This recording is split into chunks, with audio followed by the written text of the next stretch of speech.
Welcome back. I have a mustache. Do you really have a mustache? Yes. Wow, that's great on the audio version of the Until Next Week podcast, which is actually the only version because we do not have videos yet. And we've been saying that for 2 years, but it's still true. It's still so true. No, Samuel doesn't know how to read, so he can't make videos. You're right. You're right. How was your day? You're wearing Dane? a cashew chicken shirt. I am. Do you want some of it? No. Okay. I like sweet and sour chicken, personally. Anyways, that was a way too calm beginning to the Until Next Week podcast. But this is episode 118. We have a good one in for you. Lots of baseball talk because it's baseball season, and lots of Dane slander because what else would we do on this podcast? No one slanders me. I own the world. And we'll listen more about how he owns the world on this episode of the pod. World domination. Welcome back to the pod. That seemed too mellow. LaMelo Ball. I saw a picture of him, or I guess a video of him the other day leaving a press conference, and someone said it looks like he's two little kids on top of each other trying to sneak into like some event because of his long like trench coat. That's because he's not actually playing basketball. He sucks at basketball. I mean, his NBA career cost his dad an arm and a leg. Actually, sure just a foot. And a foot. Did you see that? Did he lose a foot? Yeah, he had his foot amputated. What? I know, it was crazy. LeVar Ball has his foot amputated. He is part of the deal to get his sons in the NBA and his other son a massive recording deal. He had to send off his foot to someone. I don't know who it was. What's a Hanklerfish? You just want to get into it? Hanklerfish? Yeah, I found a Hanklerfish. I don't know what that means. I want you to make your wildest guesses of what you think a Hanklerfish is. I think it looks like a goldfish with a horn. Not far off. Do you have any other guesses before I tell you? I think it looks like a fish that has like what's it called? Tusks. Tusk? Yeah. Okay. Any other guesses? Yes. Okay. I think it has fur. You think it has fur? Yes. Okay, you are mostly incorrect. Oh. Very much so. Have you ever heard of the author John Green? No, I don't read personally. I've heard of John Deere Green. Well, the thing with John Green is he also has his books made into movies. Oh. So have you heard of the movie like The Fault in Our Stars? It was really big like 10 years ago. Yeah, because the fault is not in our stars. The fault is in their stars. Do you even have any idea? I've never seen it. Okay, have you heard of it? I've heard of it. Okay. So that, I mean, at least you know something about him. But he's a very popular like young adult author, and he recently came out with a new book that's called Everything is Tuberculosis. Nice. Which is so exciting. I guess most of his books are like fiction and more just like young adult stories, but this one's like more like the science side of stuff. Sounds inappropriate. Very much so. Science in general, very, very inappropriate. But something that he does, which is kind of cool, is whenever he releases a new book, he signs like basically every single copy. Yeah. Which I think this past time meant he signed like 100,000 books. That's way too much. In advance. So if you go to like any bookstore that has this book, most likely it's signed by him. Huh. But he also has a brother, Hank Green, who also is an author who doesn't really sign anything, but every once in a while he'll sign a book. He signs some of John Green's books, but he doesn't sign it in any specific way, but he does sign it with a Hanklerfish. Hanklerfish. He draws a fish, and they call it a Hanklerfish. I think it's like an anglerfish. Oh. But because his name's Hank, it's Hanklerfish. Ew. But I guess these books are like really hard to find, really rare. But I was at Barnes & Noble. Dang it. Last night with Lauren, and she's like, I'll just go look at the books, even though she already had one that was signed. She has a reading problem. She has, yeah, that's very much. We're hoping to help her out with that. Yeah. That Get her to watch TikTok instead. She does both. I don't know how she does it. Like, honestly. How does she pay attention to the books if she's on TikTok? I don't know. I think that's multitasking at its finest. That's what it is. She listens to Taylor Swift, watches TikTok, and reads books. And then listens to our pod nonstop. I don't. That's true. So many skills. Because she's in love with you. So, with the pod. She's chasing clout. That's what she's in love with. She's in love with chasing clout. With the clout chase. Yes. But anyway, she already had one signed book, but she saw like a display at Barnes & Noble, so she started to look at them because sometimes he signs them slightly differently. Yeah. But lo and behold, in one of these books, there was a Hanklerfish drawn, and she was freaking out, running around. I'm like, I'm just looking at the Legos, and she's like, I found it. I'm like, what did you find? It's like a Hanklerfish. I'm like, please explain. So that's what I've been doing to you as well. So then we went back over there, and I was like, well, now I kind of want to look and see. You got to buy it now. Well, but I want to see, like, do they have another? Is there more? And after looking through like 12 books, they had a second one, and I'm like, look at this. I was never going to buy this book, But because it's rare with this extra autograph, I will buy the Hanklerfish. 2 in Springfield, Missouri. I know. It's crazy. She posted on their communities, like Reddit. I saw on her Instagram she posted something like that. Yeah. But she and posted, I was like, I don't care. Yeah. She posted on the Reddit though, and it is going off.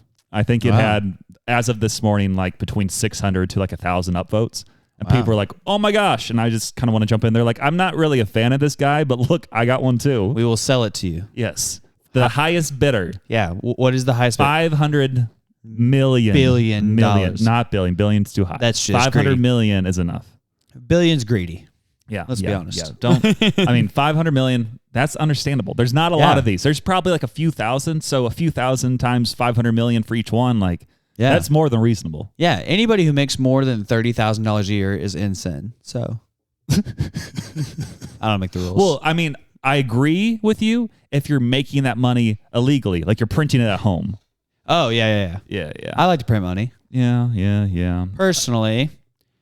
Also, for everybody living here on the podcast right now, if you or if Jack Holmgren and Michael Fuller call me simultaneously, I'm going to lose my mind. Are you going to get it back at any point? No, because I'm not going to answer their phone call. Watch. I think are they calling right now? No. Okay. Then just listen then. But if they call me, I'm not answering because they said they were going to call me. Okay. And it's going to be complete chaos if they call us. Okay. Well, plus, I don't like communists on the. Well, speaking of communists, I did send you a picture. They had the Communist Manifesto at Barnes sure & Noble. Did. You should have bought it. They're doing well. I did. Actually, why would I buy something that I already have memorized? That's true. Like, they're like, hide my word in your heart. Karl Marx. Take it. I want to know. I want to like start looking up quotes from the Communist Manifesto and start saying them to see if somebody picks up on it. I know Michael. Michael will know immediately. He's like, oh, he did it. He did. Look right there. Look at what he's doing. Michael is the Communist Manifesto. He's going to be listening like, I've never seen the movie, but they have like the gifs of Leonardo DiCaprio and like the Wolf of Wall Street. Yeah. And like they show something on TV, he's like pointing like, oh, right there. I've seen the Wolf of Wall Street. That's going to, of course you have. Well, yeah. Pre-Jesus, right? Oh, yeah. PJ. Dude, it was crazy because like I watched it pre-Jesus and then I was like, this is a fantastic movie. And then you saw post-Jesus, like, I don't remember it being like this. Well, and then I started going to church and stuff, and I was like, all right, I'm going to watch this movie. And I'm like, this seems weird. And then I watched it again. I was like, okay, we're just going to skip over the bad parts. And then I was like, okay. I think like I skipped the whole movie. Yeah, I was like, all of this is the bad parts. I'm like, they're doing all the close your earmuffs, kids. They're doing all the they're doing all the and then if they're not doing those things, they're doing the Man, I had to bleep you 3 times. I can't believe you got that explicit. Wow. Because they're just making or they're doing the 3 more bleeps. That's the entire movie. Yeah. Right there. Yeah. I know in high school, I think it's roughly when it came out. And I remember one of my teachers talking about going to see it with like her kids. And then she realized that was a poor decision. Yeah. Look it up beforehand. Is this like I need to take my kids to the bathroom and you guys are staying here? Yeah. Yeah. It's never seen it again, but I know enough about it that it's rough. What game 1 in pickleball did you win? So I played more pickleball this week with my friend Michael because you're just too busy doing all your... What day? When was it? It wasn't Monday. Okay. It wasn't Tuesday. Okay. Which means it was either Monday or Wednesday. Because I don't remember. Maybe it was Monday. Dang it. Actually, yeah, it definitely was Monday. Was it Monday? We didn't have a leader meeting that night. Right. Even though I've been skipping like every single one because who cares? I'll go for the food maybe. Yeah, the food can be worth it sometimes. Yeah, but I need to run instead on Mondays. Yeah. So yeah, I think Monday is when we played, and I always start off hot. Like I look like the best pickleball player in the world for game 1. And then we hit game 2, I start getting a little tired, and maybe it's just me being sympathetic. Pimpathetic to others. Man. And I kind of let my guard down. I'm like, okay, they can win one. So then I'm like, game 3, I'm like, okay, now I got to play again. But then I'm really tired, and then I lose. And then I was going to leave, and then Michael's like, hey, we got to play one more. I'm like, do we really, though? Oh, yeah. It's like, yeah. I'm like, okay, well, let's go to like 15. And he's like, no, 21. I'm like, 21's such a long game. 21's perfect. It's so long.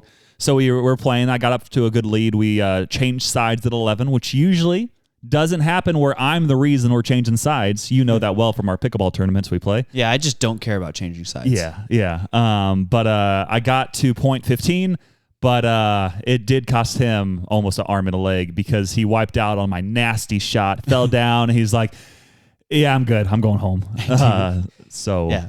As a guy who switched sides every other game, I can tell you I don't care. Like in high school playing tennis, you would serve a game, then you would let them serve a game, and then you would switch sides. Yeah. And as somebody who did that for 3 sets, I don't care about switching sides unless there's crazy wind. I was going to say, with pickleball, wind has a much bigger factor than I would say tennis does because the ball is so much lighter. But it wasn't very windy. But I think there's something else about like the background scenery that can be a little distracting where I can understand why you'd want to change sides. Only one time did it come into play. We were playing in a tournament, not a tournament. We were playing John Burroughs in St. Louis. Yeah. And it was crazy wind. I remember that. Yeah. Tornadoes, really. His serve was so much faster on one side. Yeah. And the other side, I was like, oh, this is easy. And of course, when you change sides, then the wind changes. Like, it's just going against me everywhere I go. That's how it felt running yesterday. You're always running uphill. Yeah. That's what it is. Dude, running uphill spikes your heart rate. It's so bad. Heart rate. Ooh, that reminds me of another update of the week I have. Well, the only other updates I really had was I'm going to start doing something out of inspiration from the Ghostrunners podcast. I believe, I think it's Jake from that podcast. He likes to find effective ways to do something good when you're doing something else that's also good. Like flossing? Yeah. So I believe he flosses while driving, or maybe that's Brad. One of them does. And I tried to do that the other day, but I had like the long string of floss. That's just ridiculous. And I'm like, this isn't really working. I can get 1 or 2 teeth okay, but then it's like impossible. But I do have a lot of floss picks, and I hate floss picks. But if I'm going to start driving, if you floss and drive, if I bring the floss picks in the car, then it's okay. You should just keep them in the car. Look at that. That's what I'm going to do. I'm going to put the whole pack in the car because I don't like floss picks typically. But if I'm driving, I'm not going to floss anyways. Might as well do that. If I'm not going to floss, then you throw it out the window. I know, seriously. Like that's the best way to do it. And but the crazy thing is, like, you don't need to floss. True, like, flossing isn't real. Well, I mean, it is real, but it's not necessary unless you want to keep those teeth. You need to keep politics out of this. Sorry, I didn't mean to get so political this Samuel time. said Israel. Oh, gosh. I didn't even catch it. What a guy. And then the only other thing I did this week was I made some people jump because, as you can tell from this audio-only podcast, I did shave 3 months worth of beard. And I went into work and kind of felt like all nervous. It was like first day of school, like getting a new haircut. Multiple people said like, oh, you shaved? I'm like, yeah, I did. Sure did. And someone came up to me to like ask me a question. As soon as he saw me, he jumped back. He's like, oh, I didn't expect that. I'm like, yeah. I thought you were an intruder. I know. I was like, I don't. Who are you? What did you do with Samuel? And why did you get rid of him earlier? Samuel's life is the accountant with Ben Affleck. Yeah. Not as much shooting. No. There's actually no shooting. There's actually more. Yeah. More shooting. Okay. Well, that's all my updates. So you get into yours and I'll make fun of you. Do you think kids are sexist inherently? You're going to get fired from your job. What do you mean? I didn't say any of this. I'm just asking you, do you think kids are sexist? I mean, low-key probably, yeah. Yes, they are. Yeah. I mean, and I figured that out this week because I was teaching last Monday at K-Life, and then I'm teaching about 2 different types of wisdom. If you listen to last week's pod, I started writing it like a little bit before the pod, and then I gave you what I had, and then I went and taught it on Monday because I worked on Sunday and Monday to make it better, and then I'm teaching it, and I'm saying, kids, listen, there are 2 different kinds of wisdom in this world. There's wisdom that comes from the world that says you need to make the most money, have the nicest things. Like, say you have the nicest car, and then I was like, for me personally, I would want a personal chef because having a personal chef is amazing, and I would never clean dishes ever again. Yeah. And a kid raises his hand, and I go, yes. And he goes, why would you need a personal chef if you have a wife? Those guys are hilarious. Samuel's a sexist. I don't know if it's funnier, that joke, or saying that it was you had a wife. No, no, he just said that in general. He goes, why would you ever need a personal chef if you just have a wife? And I start busting up laughing. Ethan laughs. Even Taylor's laughing a little bit. And they're like, what's the laughter about? And I go, no, wrong. But also, Samuel's a flaming sexist as well. Oh, wow. Just ask Lauren. And then, so yeah, that's about it. That kid was being sexist, and it was funny. Honestly, the world would be better if we had the mindset of kids more often. It would be a lot less confusing. People would be less confused. Samuel's saying we should be more sexist. I did not say that directly. What's your next update? My next update is that tonight is Battle of the Ages. Battle of the Wages? No. I mean, it kind of is. Samuel's being sexist again. Hear me out. No, that's not sexist. That's being the old people versus young people. Old people. Battle of the wages. The old people have more money. The young people have less money. Am I wrong? Samuel's saying battle of the wages because the men have more money and the women make less money. No, I was saying it because you're about to have some old guys play some young guys in basketball. That's true. That's what battle of the ages is, because it's old people, everybody out of college. The youngest old person is 23, which is ridiculous. Wait, the youngest old person's 23? Yeah. He shouldn't be there. I know. That's why you need it. Oh, man. I think your age should at least start with 4 or 35. 35 or anything up. with a 3 and up. Yeah. If you have a 3, you can play on the old 23 should not be on an old guy's team. I know. That's why crazy. I'm not going. Well, I'm going because I'm working a part of it. I'm getting youth group kids to wipe up the sweat with like the mops and stuff, and I just get a courtside seat. How much do you think it costs roughly to go to this event? It costs $7 each. I think, because that's crazy money. I think they should have tiers. If you tithe over a certain amount, you get to go to this for free, and then they exclude everyone else. I think that's the best way to do it. Yeah, it's kind of like the gold card that membership perks. You're talking about Trump's gold card? That's so crazy. Because Samuel hates Democrats. No, I did not see any of this. And women. Oh, my word. I was trying to make an example, and I was trying to make a bad example, be like, yeah, you need to have a gold card for tithing. We're going to be like the Catholic Church all over again. And he hates Catholics. Go to your next one. I said none of this. He hates women, Catholics, children, and Democrats. No, stop now. I was trying to make an example, and you just went off. Why do I have a podcast with you? For the record. For the clout. That's why. I love women, children, dogs, Catholics. And what's the other one? You said Democrats. And Democrats. You just stopped there. It's like, wait, you said all this. And then you're like, for the record, I love all these, except for the ones I didn't say. Except for the ones I didn't say. But as followers of Christ, we're called to love all people. We have a new young adults ministry. Which is why we do. Huh? We have a new young adults ministry. How is it new? So it's the same, but yeah. I feel like I've been following the updates. I haven't seen anything new. But the guy who got hired to be the director of it, we had our first meeting. Yes. And he wants to go to, basically the first night he cast a vision of what the ministry is going to be. I've known him for almost 10 years. Exactly. But he did not remember me because he was a leader at Kanakuk and I was a camper. Well, yeah, that'll do it. Yeah. So, he cast a vision for the ministry, and then he started to give his own testimony and stuff like that. Apparently, he's a really good tennis player. Yeah. So that was cool. He's still allergic to the sun. I don't know. I feel like it's him. He's black. That's not where I was going with that. I remember there being like one leader at Kanakuk back in the day, and I'm pretty sure he always had to wear long sleeves because I think someone was like allergic to the sun, or maybe like their skin was really sensitive or something. Oh. I thought it was him. I could be wrong. I don't really want to bring it up and ask. So you do it. I'm going to say, hey, my friend Samuel said that you're allergic to the sun. Okay, but what else about this, the new update? So he started talking about it, and he wants to go to meeting once a week starting this summer. I think that's pretty reasonable. I was kind of surprised because... What day? It's going to be Thursdays for the summer, and then go to Tuesdays after the summer. I kind of like that, except I have softball on Thursdays. Well, then don't do it. I'll see. So he... But it was funny because we're sitting there, and my boss, Jonathan, is also his boss. And so he tells me, he goes, hey, you should ask him a question because he's going to do like a Q&A at the end. I'm like, okay, cool.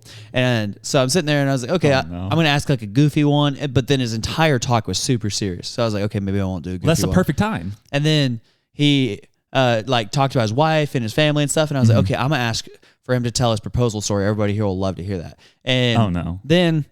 he gets towards the end of his talk and he goes, listen, before we open up Q&A, I just want to emphasize, like, there's 4 different things that young adults are seeking whenever they come into a young adults ministry, and they're missing it whenever they seek one of these 4 things. They're either seeking to, they seek to make the most money in this life. They seek to chase the most experiences in this life. They seek to climb the corporate ladder and have more power in this life. Or the last thing that they seek, where they're missing it, is they're seeking to come to a ministry just to find a spouse. Okay, what questions? Preach! Well, yeah. That's so accurate. But that's not the point. Yeah. So he's sitting there and he says, yeah, or they're here to just find a spouse. And I was like, just getting ready to ask you your proposal story. I don't think I'm going to ask that anymore. So I was like, well, I don't have any questions then, actually. And so I didn't ask him a question, but I was kind of surprised that he wants to go to once a week because I'm like, we're doing once a month right now. And I figured he'd want to sit and kind of like learn and plan some things over the summer and get started in the fall, but he wants to jump right in. He's been doing ministry in some capacity for like 10 years. A lot of it with young adults or like high school or young, like he's been all in that age range, I think, for a while. Well, he's doing young adults and he's doing small groups. So he'll be meeting with anybody who wants to talk about small groups ever, which there's a lot of people who just want to complain. So wait, okay, so like his job will be talking about the small groups that already happen?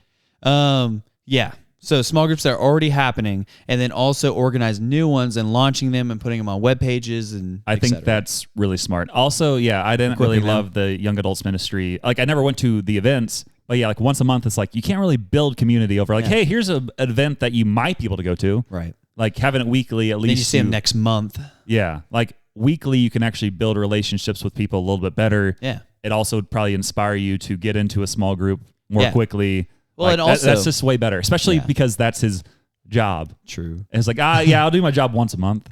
Well, whenever it's been once a month, there's been no teaching with it too, So now he'll do like lessons too. It turned into like a datey vibe, like singles mixer thing, because the only people who want to go are the people who are single. Yeah, and then people who aren't maybe single are like, I don't really care about going to this. It's kind of weird. They don't care because like they're not looking to find a spouse, and then they're not also getting poured into whenever they go to these things. So why am I going? Hear me out. That's why I used to like K-Life ministry better. Or like when we like the first year when we'd have like weekly meetings. Oh. Because then we'd also have like lesson, and I feel like we would just have some better interactions, and that's what ultimately potentially led to the podcast. Well, the first year was fun because we would end up hanging out afterwards, and I hung out with like some of the K-Life people outside of like K-Life nights, which was cool. And also then, playing like that hide-and-go-seek tag in the dark. Oh, that was the Gloys. Yeah, playing those games were so much fun, and then now it's like, hey, we're going to play musical chairs. I'm like, okay. I'm sorry, Joe, but make it better. Oh, wait, you're leaving. You're going to Florida. That too. And Dane will make it better next year. No. Yes. Last thing. Yes. I bought a heart rate monitor. Is it working? Yeah, I'm not wearing it. No, your heart. No. Oh. I wear it for running so I can stay in zone 2 running, and which apparently is 153 beats a minute for us, which is really hard. How can you do that when you're listening to Timber? I don't listen to Timber. I found your playlist and I followed you the other day on Spotify. Oh, you did? So now I can see like what can I do to like pump myself up before I run. So I was just searching your name. I'm like, what happens if I search Dane Biesmeyer? You do not show up really on the podcast that much, but you do show up in the other areas. I can't believe I don't show up on the podcast. I think it's because my name's listed first, and they don't have it where you list 2 separate names. Yeah. You list it's like one long line. So if you search my name, I think it'll show up. If you search your name, it doesn't really show up that easy. Jake Trustin Art just called me. I didn't answer. We could have put him on the pod. Could have, but it wouldn't have been very interesting. I don't know what he would have. I'm kidding. It would have been Jake. You're awesome. He either was asking me a question about Hill City or Battle of the Ages. Like, no, should he definitely not that. Face paint tonight? No, because he's been touching up the paint in the kids area. Thank you for finishing that sentence. Yeah. Touching up the paint in the kids area. Yes. And so I assume he's going to ask me a question about that, or he was going to ask me about our Stratomatic League, which I was like, that's going to be way too interesting for the audience. Are you about to start up again? No. How do you play 1 league a year or 2 leagues a year? 1. But we'll draft like in the fall and then finish in the spring. Okay. One of these, maybe. You're not going to do it. Maybe one day I might. He's not going to do it. Yeah, I think he kind of gave up on asking me. But I'm still in the Facebook group, so I still see the updates. Dig it? Yeah. Your March Madness bracket's broken. Yeah. I guess it's about that time of the episode. So I guess here we go. Welcome back to Sports Talk with Dane Biesmeyer and Samuel Sim, where we talk about all sports except for the one we do not mention because it is irrelevant to society and there's no reason to have it whatsoever except for letting Kyle Hebert have a job. Soccer. Yeah, soccer. You skipped Grinds My Gears. Dang. It's too late. You already played the drop and gave an epic speech. I forgot that my Grinds My Gears was sports related. That's right. We'll just switch them. Not bad. Okay. We can do that. 1,700 people. That's the number of individuals who joined the transfer portal on opening day of transfers. That is stupid. That's a lot of people. And I don't know if it's guys and girls basketball or just guys, but either way, 1,700 people entering the transfer portal for college basketball. Yeah, because they don't have to transfer. Insane. I know, but it's like you obviously 1,700 people. a lot of you aren't good. Yeah. A lot of you won't really be that good. There's no reason for you to change schools and maybe make a little bit of money. Well, it's just free agency. Like NIL. It's crazy, though. It's like, for hey, college. Should I enter? They just put their name in the pool, and then it doesn't matter. And then unless like schools reach out to them and say, hey, we want you to come to our school. We'll pay you this money. You'll be a starter here. So then they're like, yeah, actually, I'll transfer. I wonder if they recommend like, hey, everybody put your name in the transfer portal, and there's a better chance your own school offer you more money to stay. They need to make an incentive not to do it. I think there you have should to be unenroll from a school to do it. I think that there should be a maximum of times you can transfer, or if you like transfer once and you want to transfer again, like for a reason that's not just like if your coach leaves, yeah, I can understand that, or whatever. I think there should be some more restrictions. Yeah, just sit out a year. Yeah, they need to bring. That's what they used to do. Yeah, they need to bring back some restrictions because it's too crazy. And it's like, oh well, they're just trying to get their money, but you shouldn't be transferring 3 or 4 times in a year, like over your college career. Pick something and stick to it. Play basketball. Like that's crazy. It's like, well, they're just trying to do what's best for them. Like that's not really most likely what's best for them. Moving that much, you can never like establish like anything. I've never bought into that notion of like, oh, if you don't like something, leave. That's why so many people like have a job and then they quit after a few months and go to another job and quit after a few months. Like that's just like reinforcing that idea. JP talks about it. It's such a big issue. Oh yeah. Like it's crazy. Nobody wants to stay. But at the same time, I never bought into the notion of like, oh, they need to go get their money and like protect their family and this and that. I'm like, it's always talking about the person who signs a $250 million contract. Yeah. But also, yeah, I don't know. They shouldn't be making any money in college anyways. They're already getting a free degree. I mean, I don't hate some people getting it because obviously there are some players who are bringing those institutions millions of dollars. But I think there should just be more restrictions in place where you can't transfer every single time. Like, hey, we'll pay you more money this year. And then someone else is like, no, we'll pay you more money. We'll pay you more. There should be more. Like if the Dodgers were to offer you more money. Yeah. And say, we'll pay you more. But even then, once you like sign a contract, you're stuck with it in baseball. Like you can't. You got to honor the contract. Yeah, you can't get out of it unless you want to get like traded. Now, that's a different story. That'd be wild. Honestly, trades in college sports, it won't be that long, I feel like. Well, I bet that's where this goes. We're going to trade you to a different school, and hopefully they have your major there. That stinks. Well, that's where this goes probably, is these or these schools that get them NIL money and deals, they're going to make them sign like 1 to 2 year long contracts, and then you're going to have to stay in college a second year to earn the rest of this money. I think that's likely like how it should be. Like if they want to give you that first chance, like, hey, we'll pay you this. Like it might not be as crazy, but you have to sign this. And if you want to get out of it, then either the other school has to pay us like a big fee, or you have to pay to get out of it. See, now that's turning into like soccer, where clubs had to pay other clubs in order to purchase a player. I mean, I think that's how it should be. And that's like the only way I think they'll calm down this crazy transfer situation. Like that's not good. I don't know. It's crazy. Oh, and it just. Oh, and wait. It never is. Oh yeah, I was gonna say, and that grinds my gears. Like no, we're in sports talk. But yeah, it does grinds my gears. But that was part of my sports talk. Something else is the St. Louis Cardinals are undefeated, never lost. Ain't never lost. We aren't gonna lose all season, except when you're listening on Monday. There's a chance they may have lost. There's a high chance they have lost. But not necessarily. Like currently, when we're recording, we're 1-0, but we're currently also tied 1-1 in the 4th inning against the Twins. Yep. So anything can happen. But I'm like the most optimistic baseball fan out there. Like even when the Cardinals weren't making any moves like at all, other than not re-signing some guys. I'm the most pessimistic fan. There's a lot of pessimistic Cardinal fans I know. You're one of them. I have multiple guys like at my work who are pessimistic. I'm like, hey, just hear me out. Like we have hope. We have all these guys who 1 to 2 years ago, they're saying that could legitimately be the next Albert Pujols. Like I don't think you can go from being the next Albert Pujols to being trash in like a year. There's got to be more to the players. 72 to 77 wins. They, I think their betting odds are 80, like under, plus minus 80. Give me the under. Well, I was seeing something earlier, like the Cardinals are going to somehow play good enough where they'll be right around 500 at the trade deadline, and then most likely then Mozeliak will buy because they'll be competitive, and it also it's his last year as GM. So like, I don't know, I don't care. Like everybody, let's do something, try to make people like me one last time. Ship them out. But I think the Cardinals will surprise a lot of people in a good way, and hopefully the fans get back on board and start showing up. And except for they sent McGreevy down. Yeah, that was unfortunate. Starting him. Well, I mean, I would not be surprised if we have some injury in our starting rotation. Oh, for sure. Pretty soon because we have a lot of like old guys. And then at that point, that's when McGreevy would come back up. Yeah, we don't have any young starters at all.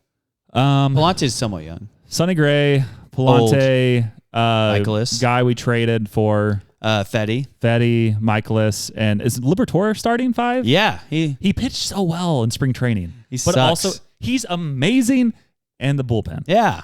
And he could be amazing potentially as a starter, but this is probably his last chance to prove himself as a starter. If not, he will be in that bullpen for some long time. Oh, yeah, if he's lucky. Yeah. Because you get 3 years of collect control, then 3 years of arbitration, and it's like, hey. You wouldn't get a lot of money, though, arbitration. Yeah, Matt, we're not going to give you a lot. Yeah, and they wouldn't give him. I mean, they would, and the arbitration people won't be like, hey, you have to give him a ton. Like, it wouldn't be too hard to hold on to him. Rip a Randy Rosarena. Yeah. Tyler O'Neill. He's kind of fallen apart a little bit. We'll get into Tyler O'Neill later on in the pod. Oh, yeah. Dodgers are also undefeated. They are. I think they have the best chance to have the 162-0 season. Yeah, when you spend $300 to $400 million on players in a year, when the next closest team is like somewhere in the 200s, like there's a good chance you'll be pretty good.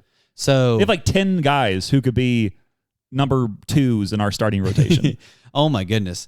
Like I think, yeah. They have so many starters. It's ridiculous. They have 3 that would be our ace. Yeah, and then they have 3 more that would be our number 2. I think, and I'm just like that's unreal. They have so many guys, and then Kershaw's injured currently. Kershaw will be our number 2 as well. It's nuts. Yeah, I mean, okay. Fetty was really good last year. Yeah, for the White Sox. And he was okay with us. Yeah. Not super great. Yeah, the Dodgers have so many guys. Yamamoto, Glasnow, and Snell would all be our number 1. They also have that other Japanese guy. Yeah, Roki Sasaki. Probably no, he's pretty good. Sasaki? He doesn't Saki. Dang it. Also probably our number 1. Shohei is probably also our number 1. So really it's just Kershaw that'd be our number 2. They also have, let's see, Bobby Miller. He's still around there. Miller would probably be our 2 or 3. Dustin May.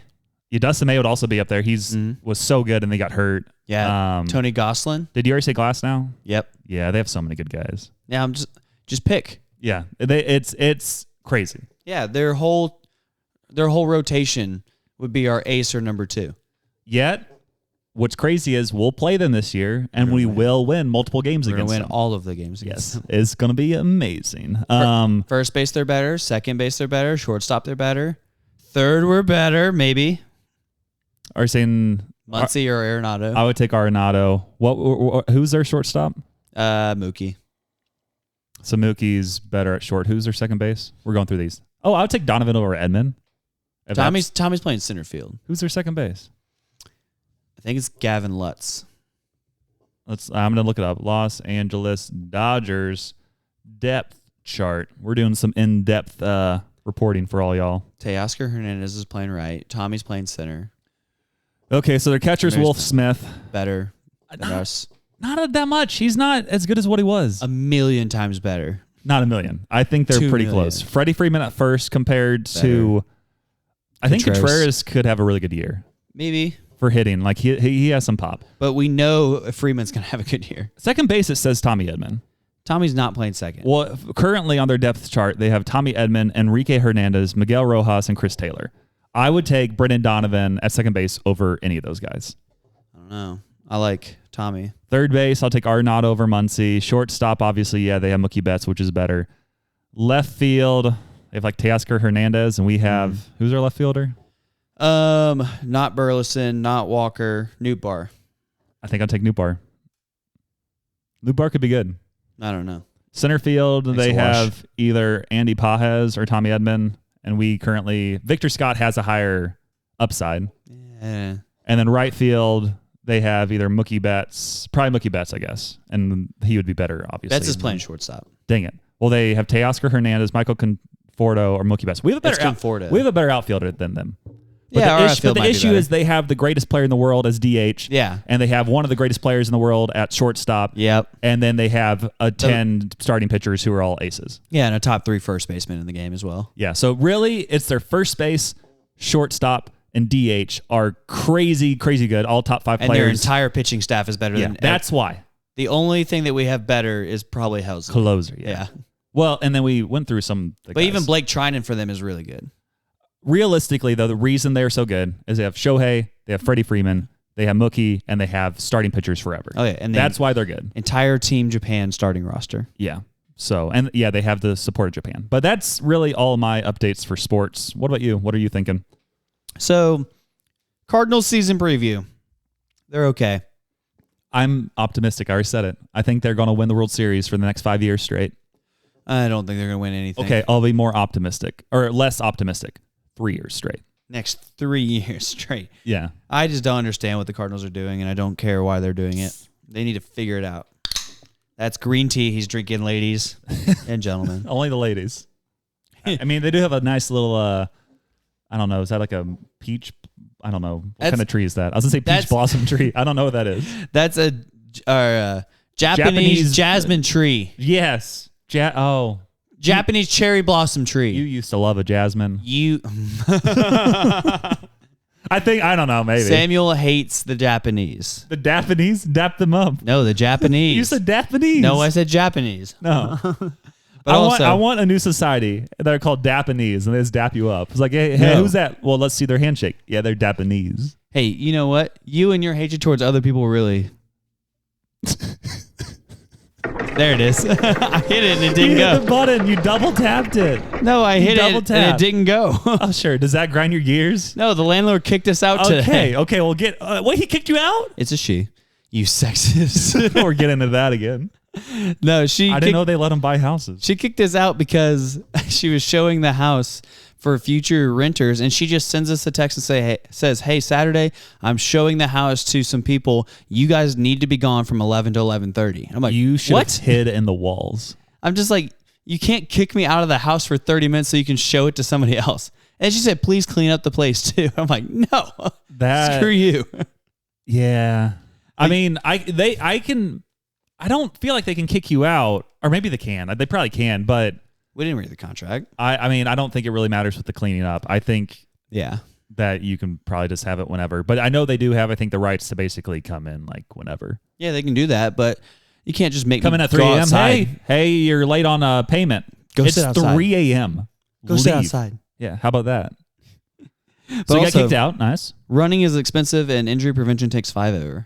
Is it actually expensive, though? Because you don't actually need any clothing. Because back in the original Olympics, I believe, they ran the marathon completely nude. And I think we should bring that back. So what we've established on the podcast today is that Samuel hates women, children, dogs, Democrats, Japanese people. And clothed people in the Olympics. And clothed people. Yeah, that's, I think, what I've said. Because here's what it says. In the ancient Olympic Games in Greece, athletes competed in the nude as homage to supreme god Zeus. Not actually supreme god, that's a little G. In celebration of manhood. Yeah. Dang it. Strength, physique, and dominant status. Bring it back. Dang it. No. But no, I have to buy shoes for $150-ish. You can run barefoot. Okay, what's the next thing that's not really an issue? I need to buy electrolyte supplements. Drink water and find some salt. No, I need Tailwind. You need a Tailwind now. So now you need to change the weather? It's the brand. But also, I need it to be colder. Mm-hmm. A heart rate monitor. I need a watch. You have a watch on right now. This is the watch I bought for running. So, but you already have it. So you don't need to buy it again. I need to buy gels. So you don't chafe on the nipples? No. What? That's what you put there to keep from chafing. Quit wearing bras on the podcast, Samuel. No, I'm telling you. And I didn't say that. I said you just put gel there to keep you from chafing. Samuel has nipple butter. Name one thing that you actually need. I need shoes. I need clothes. I need water. You have clothes. You have shoes. You have water. Nutrition. You have food. You have nutrition. I need bands to stretch. All this stuff you don't need. No, I run sometimes 1 mile, 11 p.m. to 12 a.m. somewhere in there at Genesis Health Clubs, and I don't need any of that. That's 1 mile. There's no one there, so you can go in the manhood. No. Salmon wants to go everywhere naked. Yeah. And then also injury prevention takes forever because I roll out beforehand, then I dynamically stretch, and then I run, and then I come back and I roll out again. Hear me out. And then I statically Have you ever had a stretch. serious injury from running? Yes. Have you actually? Everything's broken. No.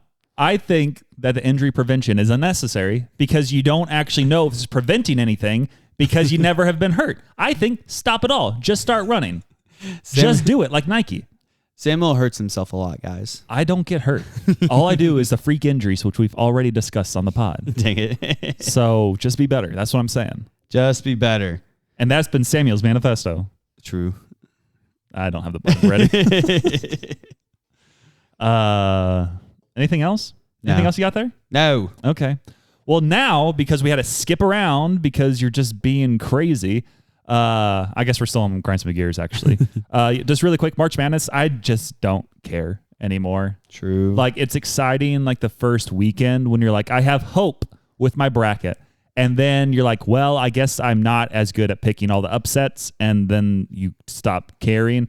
I still have my Final Four intact because I picked 2 number 2 seeds and 2 number 1 seeds. True. And I believe they said this is like the first time in, I don't know, like 10-ish years, maybe longer, that there was no like legitimate upsets in the Sweet 16. I knew, yeah. Like all the guys were like top teams. Some of it, yeah. Yeah, like there weren't any crazy ones. I think all the number 1 seeds were still around. I think all the number 2 seeds are still around. Yeah, Bama, Tennessee, Michigan State, and can't remember the 4th number 2 seed.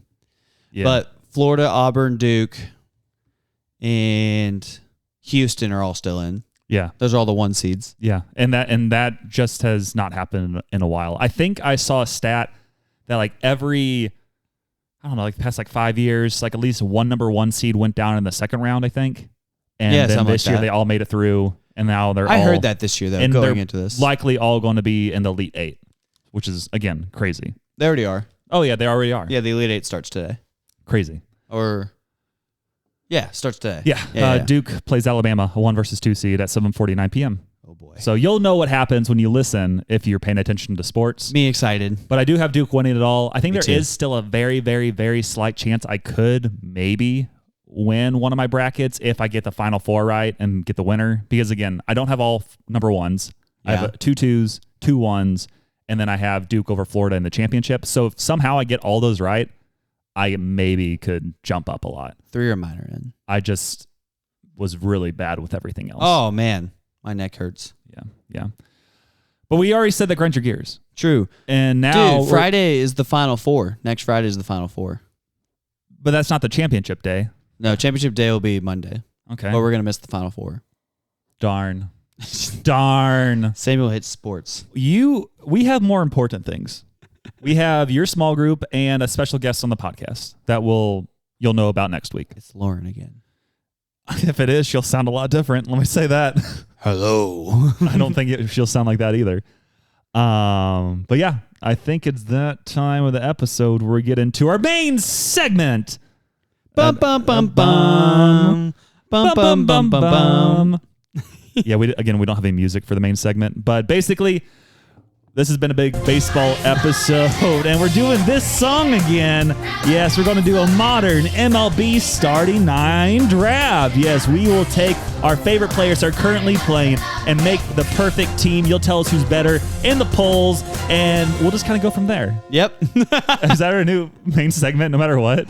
Yeah. Always. So dumb. Who's going to go first, me or you?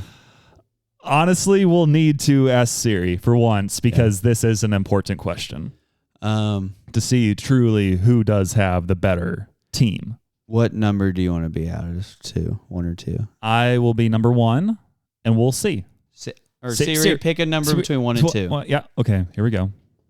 A random number between 1 and 2 is 1. Okay. Shohei Ohtani, number 1 overall pick. So he gets boom.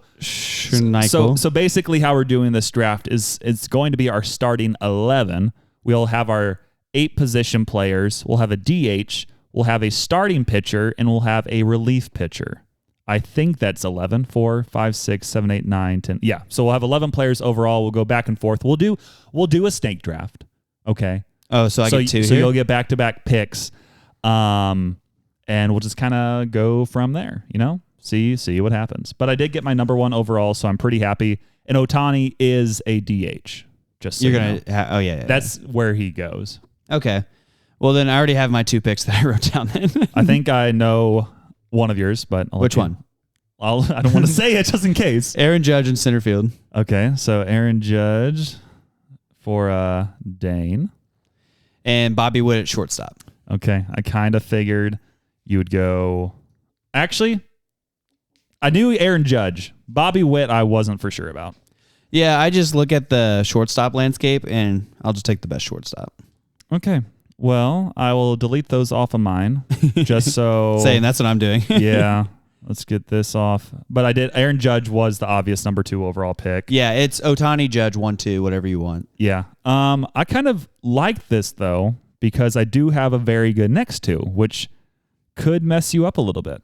Probably. Yeah, because I'm going to pick Juan Soto as one of my outfielders. He was one of my top guys. Yep. Juan Soto. I'm going to put, let's see, put this in some parentheses.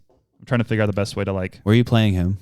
I mean, you just have to have 3 outfielders. It doesn't matter center, left, or right. I'm making a lineup while I'm doing this, by the way. I mean, I can maybe look at my lineup afterwards. But for outfield, it just needs to be an outfielder in general. Doesn't really matter much after that. Play him in center field. No. I will have him where I want to have him. Honestly, I think I got to go... Oh. Okay, this is kind of tricky. Because technically, this player does have second base eligibility, and that's how I'm going to use him. Yep, I know where you're going. Mookie Betts. Yep. Because when I looked him up online, it did say second base. So that's who I was going to take. That's who I'm going to use there. So I have Mookie Betts, Juan Soto, Shohei Ohtani, and you currently have Aaron Judge and Bobby Witt. Who are you going to pick with your next 2 picks?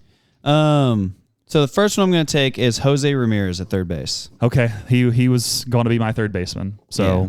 That's understandable. I can understand why you would want that. Let's see. Jose Ramirez.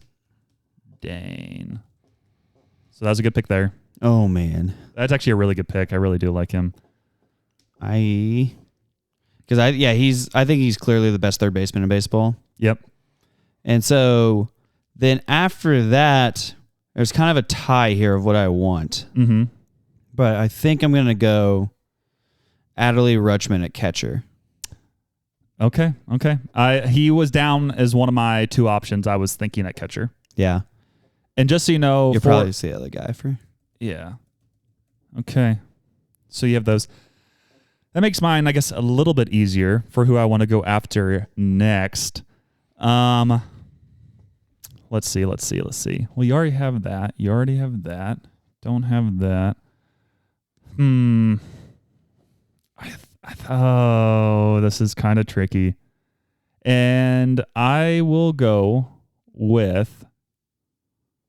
I really like these players. I'm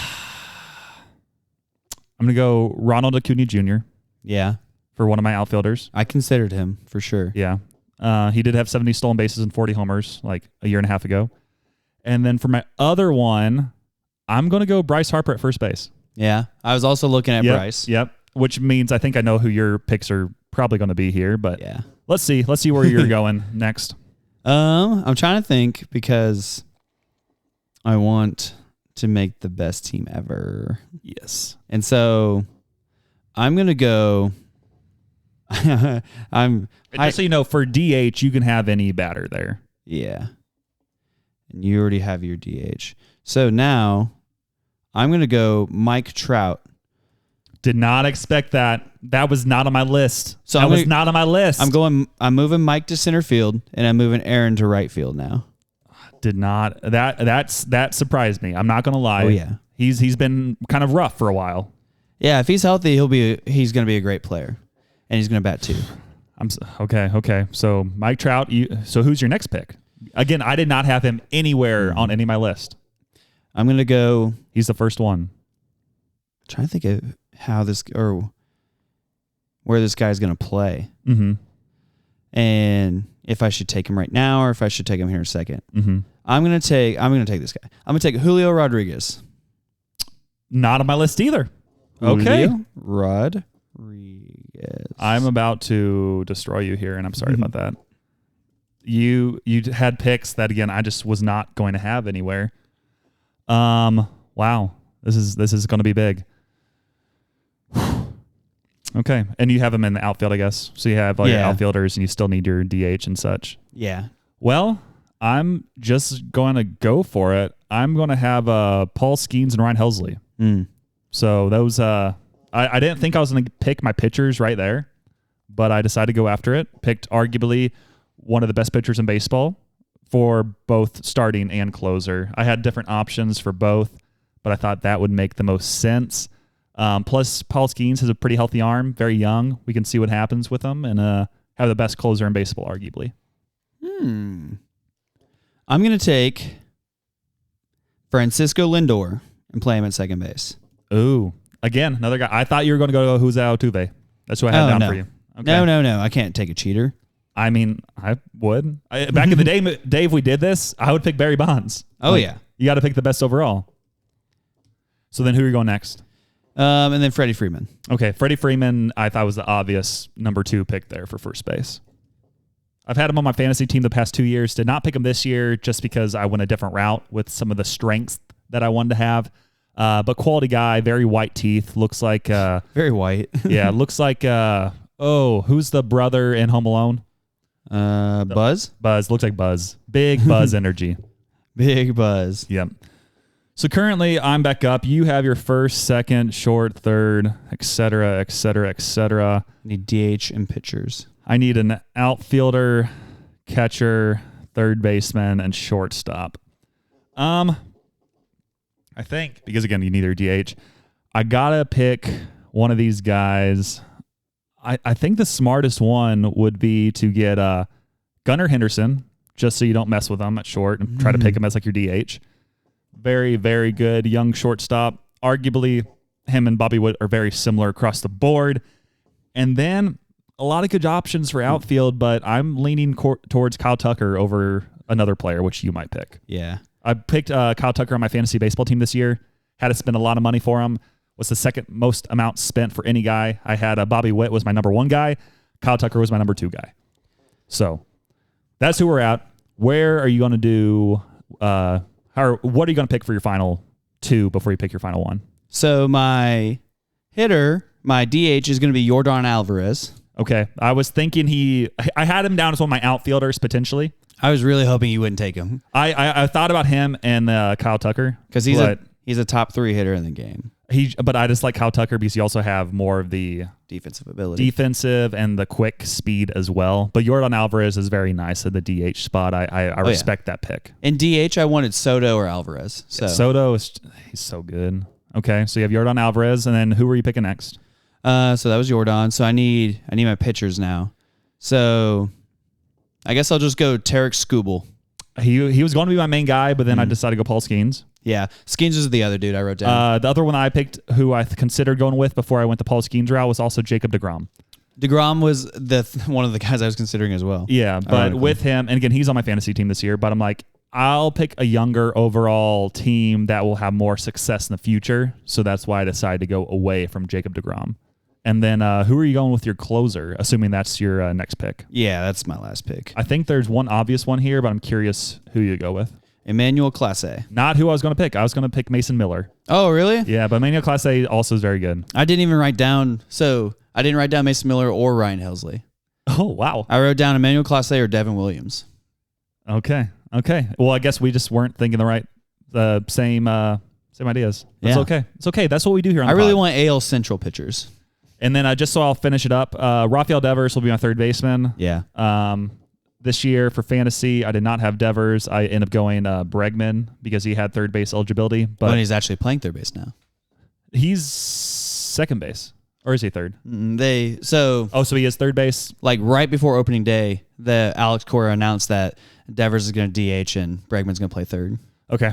And then for my catcher, because he still has catching eligibility and he has a big bat, Wilson Contreras.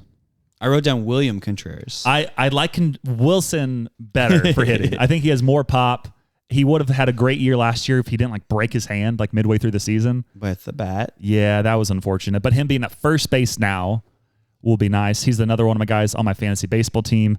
But overall, really good guys. I'll go through my lineup first. I don't really have a order. I mean, it doesn't really matter too much. I made an order. I could go in order with this, but Oh, do I want to do that? Should I? Yeah, I made a batting order here.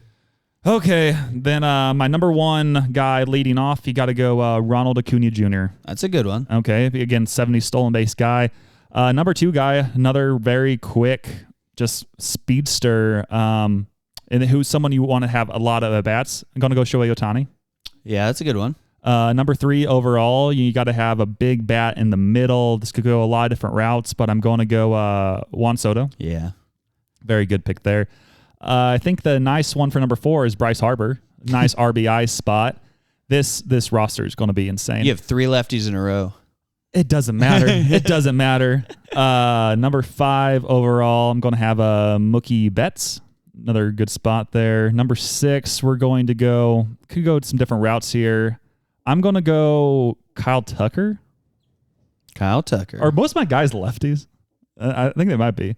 Yeah. Number 7, we'll go Gunnar Henderson. Number 8, Rafael Devers. And then the casual number 9 spot with Wilson Contreras. Bum. What a spot. Wilson Contreras, number 9. Dang it. That's like an all-star team on steroids. That's such a good team.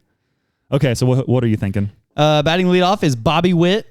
Good. Our shortstop. Good spot. Followed up by Mike Trout batting in the 2-hole. Okay. Until he breaks everything. Yeah. Mm-hmm. It stays healthy, returning the injuries off this year. And then, those 1-2 guys, decent power, a lot of stolen bases.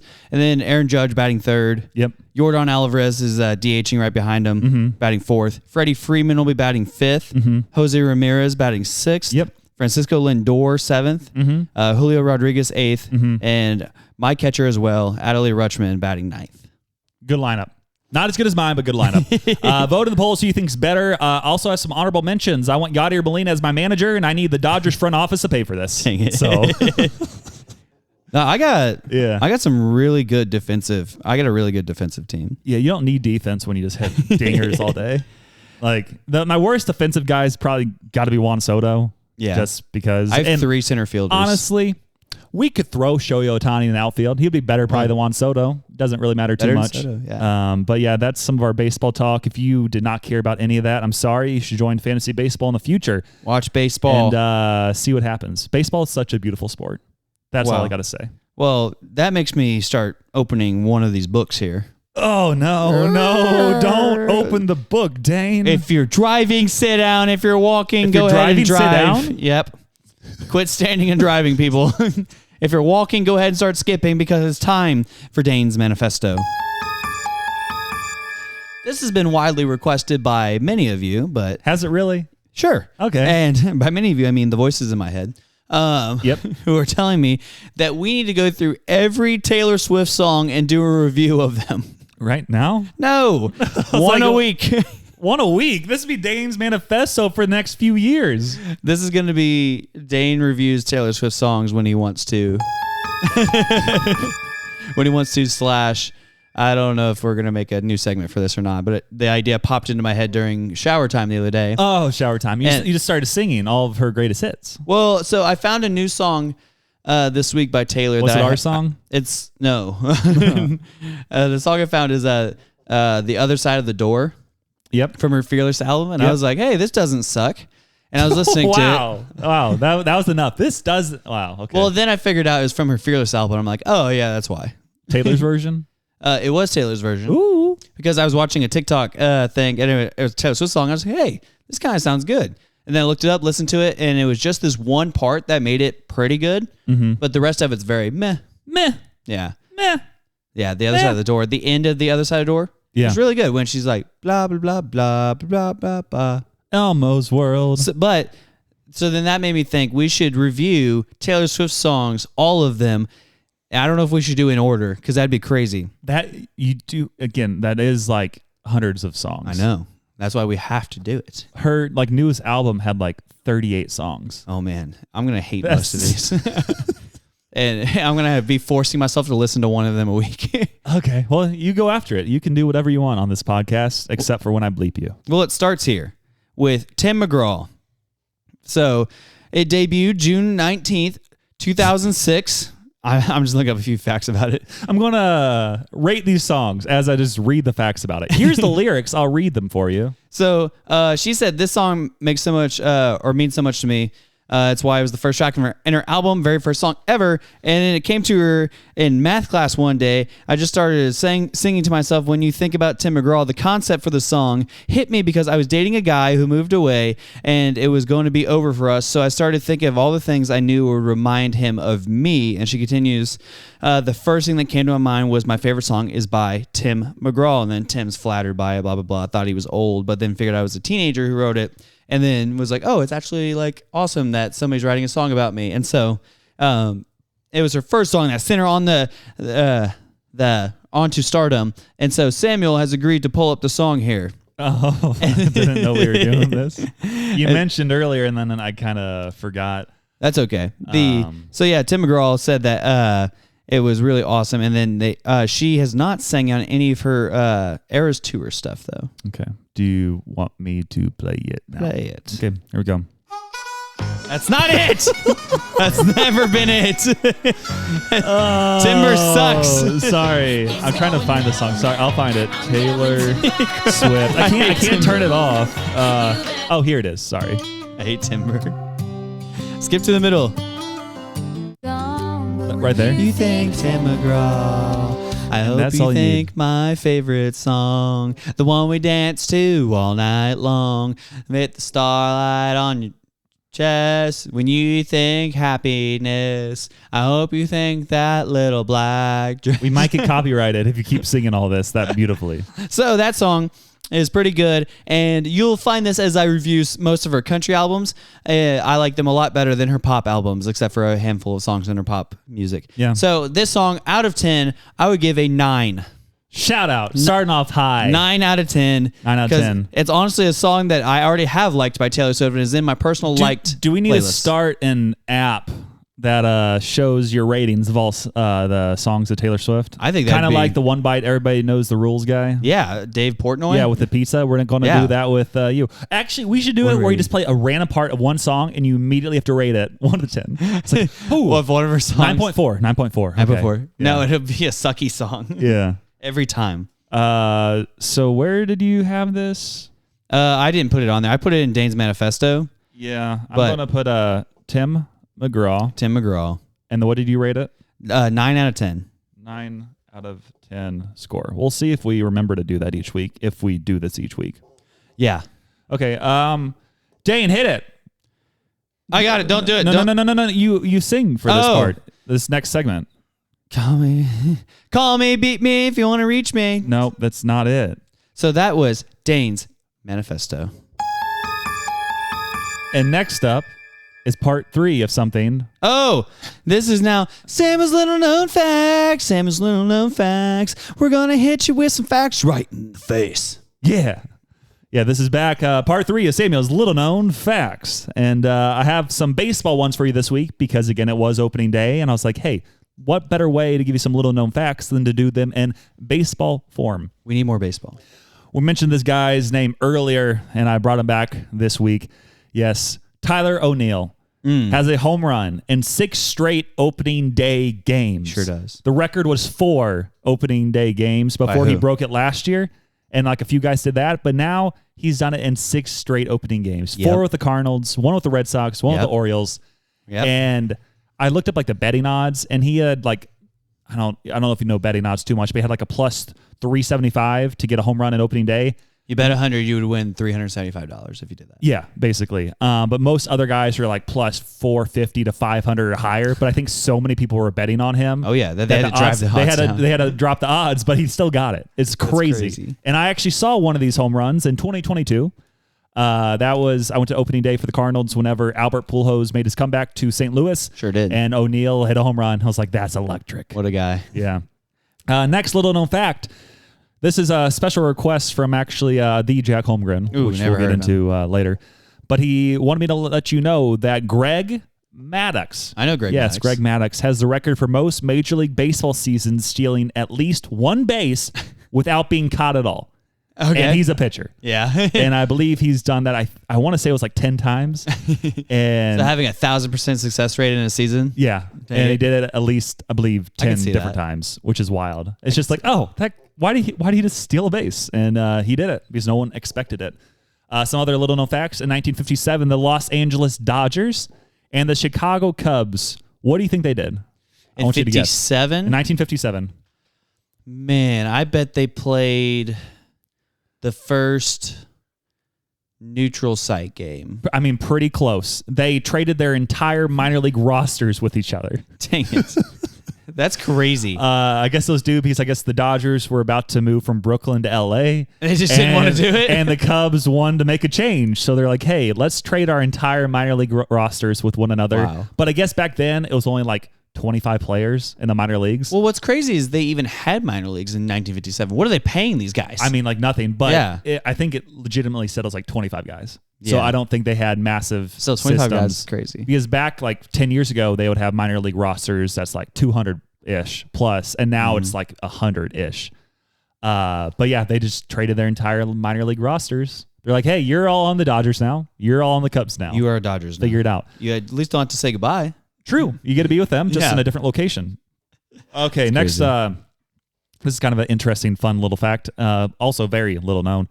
The formerly Oakland A's once traded a player for a fence. Yeah. In 1920, they brought Lefty Grove. Or maybe they bought Lefty Grove from the Martinsburg Mountaineers for enough money, roughly $3,500, for the Mountaineers to build an outfield fence.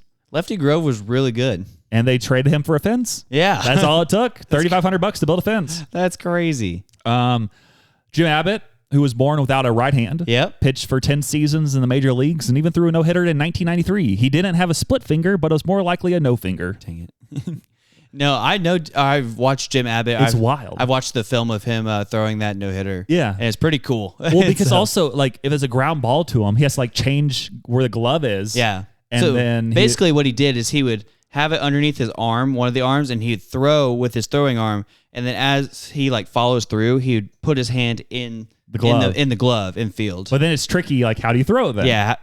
Honestly, like, why didn't you bunt? They could have messed him up. But honestly, actually, if you bunt, you don't really need to field it with your glove. So you could just barehanded and throw. Either way, they could have really messed him up, but they didn't. And he was a very successful pitcher. And this just then we have a bonus little known fact.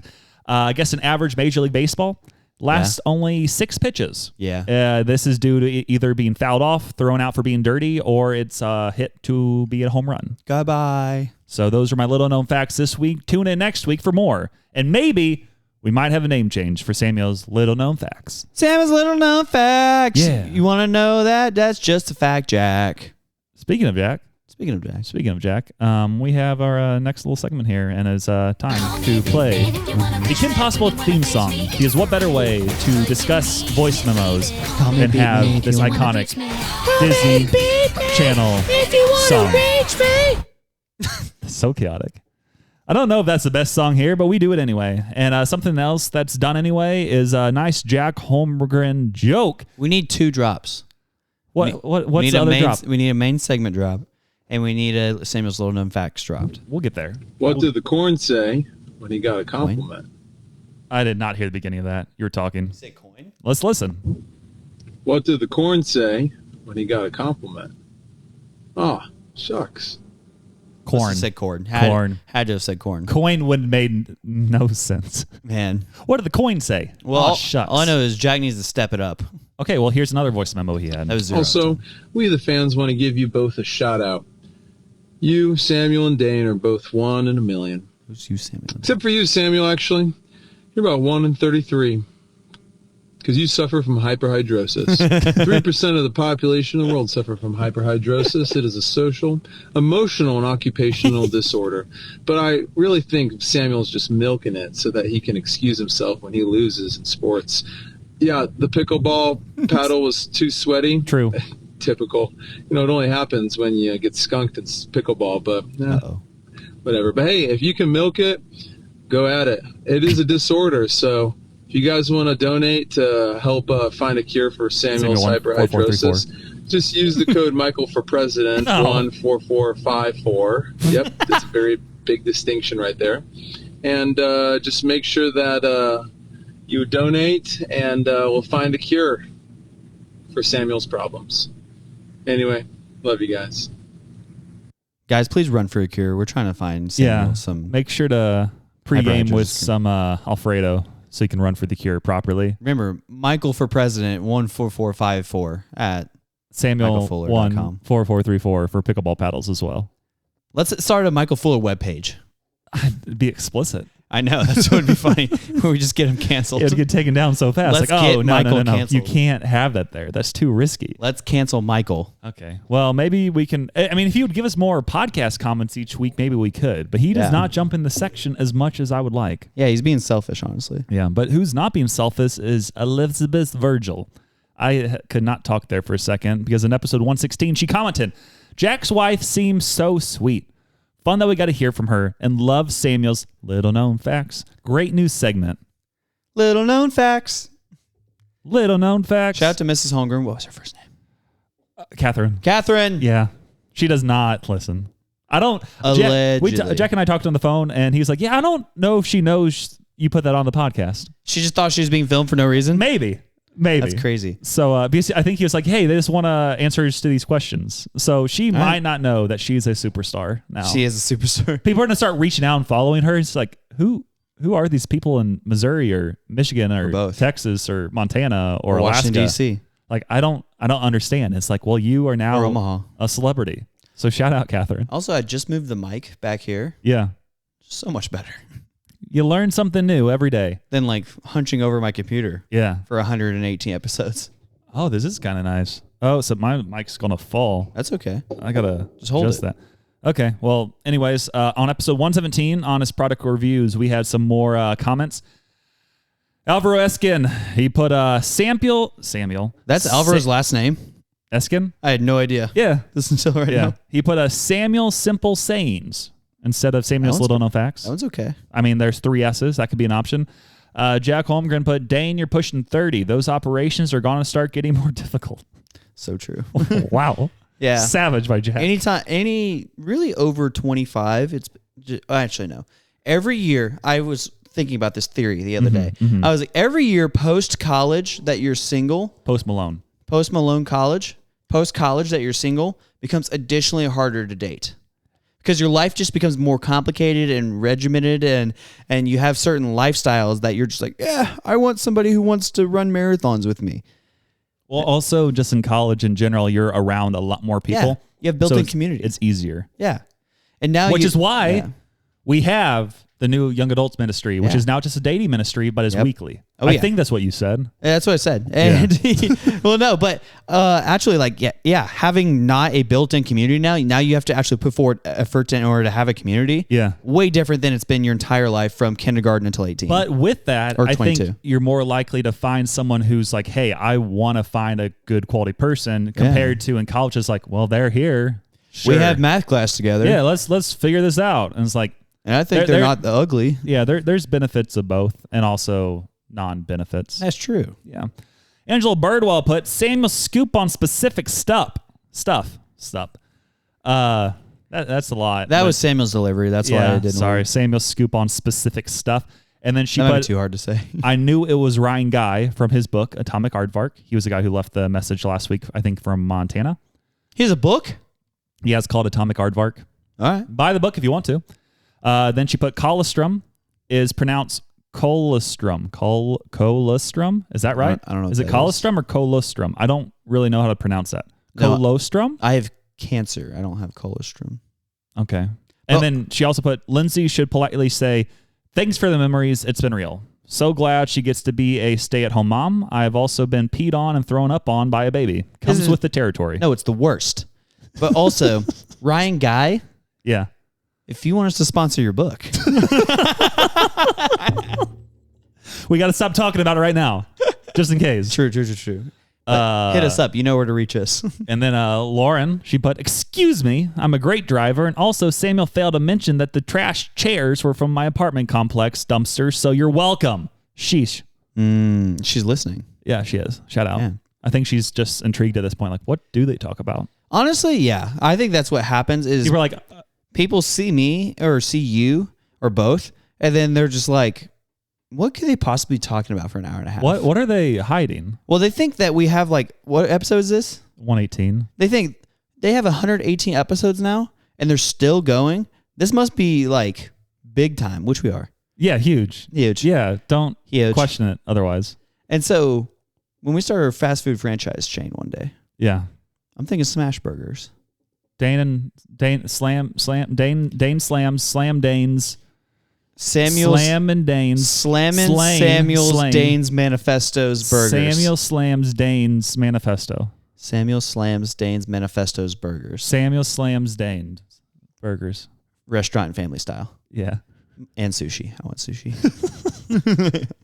And then Joshua Schmitz put, a few years ago, I made my bracket a meme by putting Kansas and Arkansas. America Explain. And the final round, I did the best of everyone else. You say America Explain? I don't understand that part. I don't either. Because after Arkansas, maybe it's because like Kansas and Arkansas. Yeah. That could be it. Gotta be it. He didn't explain it further, but maybe he'll explain it more in the future. So Joshua, if you're listening, let us know. Or if sometime. Sometime. Yeah. This sometime. If you're on a world tour. Yeah. If you're on a world tour and you want to discuss, I mean, he has a podcast, so I'm sure that's where he would mention it as well. Shout out Man-Wagon Podcast. But yeah, that's all our comments this week. But we also had a poll. Yeah, we did. Should Lindsay sign up for the marathon to beat Dane? She can't do it. With 83.3% of the vote. Yes, we need a rivalry. We do need a rivalry. And then with the lone no vote, no, keep Shepard safe.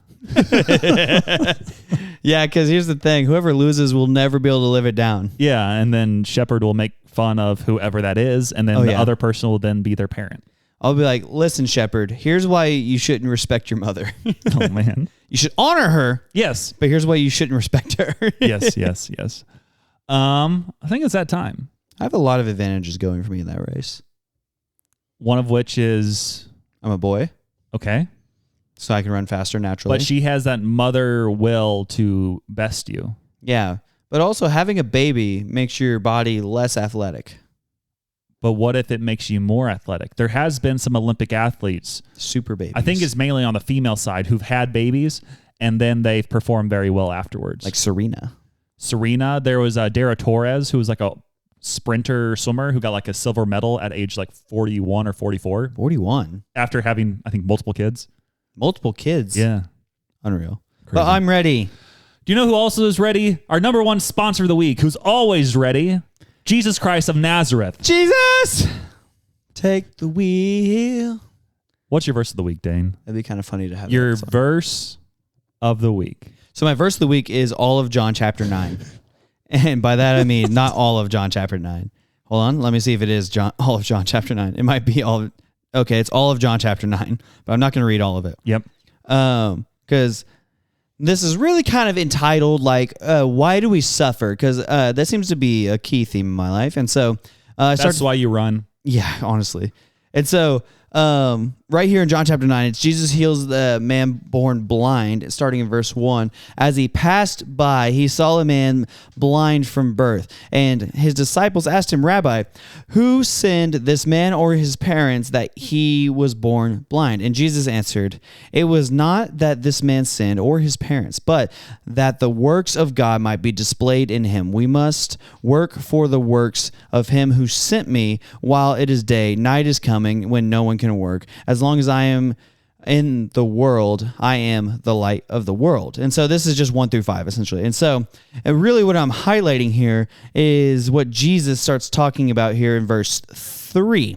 And so it's really John chapter 9, verse 3 that we're talking about. And so there's this man born blind, and then basically right after this, the Pharisees and the Jews of the time start debating. They're like, who is this guy? He's a prophet, right? And then they're like, no, prophets don't have the power to heal blind people. And they're like, well, is he the Son of God? No, it can't be the Son of God. So they miss the whole point again. Yeah. But deep in this story here that Jesus is talking about, or John's writing down that Jesus completed, is that why was this man born blind? Because it was believed in the day that it was sin was the reason, sin from your parents or sin from this person was the reason that they were born blind or born lame, as they call it, or with leprosy or things like that, that there was some sort of sin in their life from their parents or from them that caused them to have this kind of sickness or illness or disability. And so this man was born blind, and they're like, hey, was it this man who was sinning and that was therefore born blind, or was it his parents? And so Jesus just goes, it was neither his man or it was not that this man sinned or his parents, but that the works of God might be displayed in him. And so, like, simply, he was born blind simply so that Jesus could come along one day, however many years later. We don't know how old the blind man was here, but he was old enough to be on his own. And so he was born blind so that Jesus could come along and just heal him and display the nature that he is God in the flesh and his power and his supremacy. And so why is this important? This is important to us because that was important to them in their time, because Jesus or a prophet or whoever this might be, or a good person or a rabbi or a good teacher like the Pharisees and the Jews were trying to paint him as, cannot just go around saying that this man is just healed and he gets up and can see now, because that doesn't make any sense. The guys can't just do that. I mean, we've tried it all the time, right? But rather that Jesus actually is who he says he is, and he's the Son of God. That's what that meant to them. But what does that mean to us? It means to us that sometimes we suffer just so that God can show his power and his kindness and his goodness through us. And so think of a time, like, did you ever deserve this sort of suffering? And like, I would argue yes. But also, it's like, no, like, you didn't really ask for it. You didn't do anything different than other people, right? And yet you're the one who's suffering and things are going bad for you. And I kind of think about like my cancer journey, of course. And so it's like, man, have I like sinned more than other people? Why did I get cancer at 26? It's like, that doesn't make any sense. But rather, God knew that he was going to come alongside and start to use that as part of my story, so then I could tell people and have a testimony to where people are just like, hey, I want to listen to your testimony. And you know what, if you can go through hard things, maybe I can go through hard things too. And then hopefully God ultimately heals me completely from this disease so that his glory might be displayed through me, because God is the only one who can actually defeat cancer and sickness and illness and disease and can cure this sort of suffering. And so what we're seeing here is that Jesus is the great physician. He is who he said he is, and that he is the Son of God, and that he is all powerful and all good and all knowing. And so he's using your suffering to produce his glory. And that is why sometimes we suffer. Do you know who's also suffering right now? Lindsay. Brewers fans. Oh yeah. The Yankees are beating them 20-7. I saw Judge had 3 homers, including Grand Slam. Yeah, he has. I just randomly clicked on this and saw that Judge has 8 RBIs. He's 4 for 6. I love the beginning of the year, the stats, because currently batting 1,000. His OPS is 2.1, which is insane. Goldschmidt has 1.3 OPS. Bellinger has a 1.5 OPS. Which is on base plus slugging percentage. And basically, if you're over 1.000, you're crazy amazing. Honestly, anything over .900 is like top of the top of the top. I actually have the ranking in my head. It's crazy. Anything in the 7s is average. Anything in the 8s is all-star level. 9s is like super all-star. Yeah, 9's top of the league. Like, you're like a really good player. You might win an MVP. Anything over 1, you're probably winning the MVP. Well, yeah, Albert Pujols back in the day had like 10 straight years of over 1,000 OPS, which is crazy. Unreal. Nowadays, very few people have over 1,000 OPS. Yeah. Like, it's incredibly hard to do. Like Judge and Ohtani are the guys with over a 1 OPS. Yeah, it's nuts. That's about it. Yordan Alvarez has it, I think, too. I saw they were breaking down Christian Yelich the other day, and they're talking about his 2 years that were just completely amazing before he got injured. Yeah. And the 1 year he won MVP, it was like 1.0 whatever OPS. But then the year he should have won MVP, but then like broke his leg or something like the last month of the season, he had a 1.100 OPS up to that point, which people have not had that high of an OPS like since Bonds and like forever. Yeah, Bonds would have like 1.4 OPS. Yeah, Bonds was crazy. Yeah, looking at his stuff, I was like, oh, what? He would get walked more in a season, I think, than. It was something crazy. He would get walked like 180 times. More walks than at like. I don't know. I don't know. There's just some crazy stats. Like he would have more times, he'd be on base more times than official at bats that counted. Yeah. Because if you get walked, it doesn't count as an official at bat. So he was on base like 380 times and only had 380 at bats. So a walk does count towards total bases, but not towards total at bats. Yeah. Yes. Yeah. So that's kind of nuts. One other thing is the Cardinals are also winning 4-1 now. Shout out to the Cardinals. Nice. We're looking nice. Why am I not getting updates?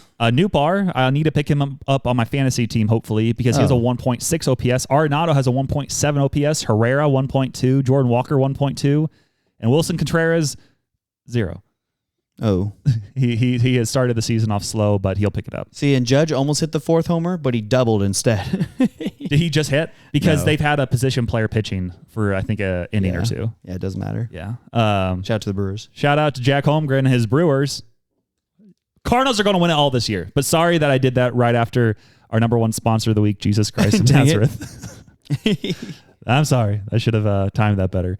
Number 2 sponsors of the week, Jake Trustin Art, who's going to be reffing tonight at the basketball game. I think. Jake's Body Shop, who's body shopping his house currently. And Reverend Banks, who's going to move to Oregon sooner rather than later. He just got back from Oregon. I know. And North Carolina. Send him back. He went to Oregon and then went to North Carolina in the same week.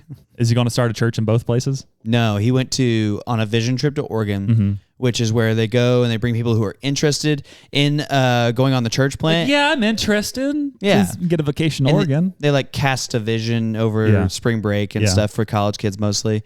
And then he went to North Carolina with the co-pastor who's going to co-pastor with him. Yep. And it's basically a church planners conference they went to, I think. Oh, that's cool. That's cool. So probably good stuff. And then our number 3 sponsors of the week, the Los Angeles Dodgers, which Dane will explain. Yeah, so the Dodgers, it's really are they going to win over 110 games? Because, it's just insane. Which, to be fair, their division is not the easiest because the Diamondbacks, I think, will be sneakily good. The Padres are feisty, and the Giants are going to be okay. They're never the worst. Yeah. And then who is the worst out there? For so you have Dodgers, Giants, Padres, Diamondbacks, Rockies. Rockies are worst. Rockies are the worst. Rockies are by far the worst. Yeah. Rockies are the worst. I don't know what they're doing. Also, speaking of which, so Steph Curry is making $55 million this year. Give or take. That is greater. His contract for this year, just this year, higher than the entire Rockies lineup. Is higher than 3 MLB teams. Combined? No, not combined. No. 3 of their MLB teams, total payroll for their entire roster. Not just their lineup, their entire roster. The Marlins, Pirates, and might be A's. I think it's those 3. It's unreal that Steph Curry is making more than those entire rosters, which is 26 guys. That actually is pretty nuts. Yeah. But our other 3rd sponsor of the week is someone that you've never heard of before. Oh, I thought they said Jimmy Crooks. I was I know who Jimmy Crooks is. Jordan Crooks. Have you heard of Caleb Dressel? I've heard you talk about him. Amazing Olympic athlete. He was one of the greatest college swimmers of all time. And back in 2018, he broke multiple NCAA records because he was such a fast sprinter. And some of his records are legit untouchable. His 50 free was a 17.6. Closest anyone got is 17.8, which was by this Jordan Crooks guy this year at NCAA Nationals. But his 100 free record was only a 39.9 because he was tired. It was near the end of the meet. He didn't go as fast as he wanted to, but only guy ever under 40 seconds. Until today, Jordan Crooks broke the NCAA record that Caleb Dressel had in the 100 free and went a 39.83, which is incredibly fast. Put it in perspective, I was a very solid athlete. I wasn't elite D1 or anywhere near that. I was on a scale of 1 to 10 for college athletes. I was probably 11. somewhere in the 8s. Probably. 11. Yeah, 11. That's it. Yeah. But my best time I ever went was a 44.3. This guy went 4.5 seconds over 100 meters, which is insane. Yeah. So fast. But he did that today, I believe, in prelims. So there's a chance he could go even faster tonight in finals. But he's just this jack guy from Tennessee. So fast. That's funny. Here's a picture of him. I'm showing you right now. Whoa. Yeah. He's a big boy. He could probably play a lot of sports. Man. I mean, he is shirtless. Looks pretty nice. Whoa. Not gonna lie. But yeah, that's about it for the episode this week. But wait. Where did you don't have the final? You didn't copy it. It's the final countdown. You didn't mention the last part. Ba-ba-ba-ba. Reach out if you want to make clips for us because we'll probably have some clips coming soon. Friday Pickleball. If you need 2 pickleball paddles for the best deal possible, use the code Samuel14434. You can get 2 of the cheaper paddles for $95, but they're not cheap. They're just a little more affordable. Or the elite paddles is 2 for $154. But again, use the code Samuel14434. Dane's ministry, he still needs that support. So follow the link in the bio if you decide to give money to him. make sure to send him a DM or the Until Next Week podcast a DM, so that way the church can track it properly. Keep telling your friends if you enjoy the podcast. Leave us 5 stars. Leave those voice memos. Follow us on Instagram and TikTok. And thank you again for listening to episode 118 of the Until Next Week podcast. Dane, close us out. Well, people, go and get yourself a crunchy taco today.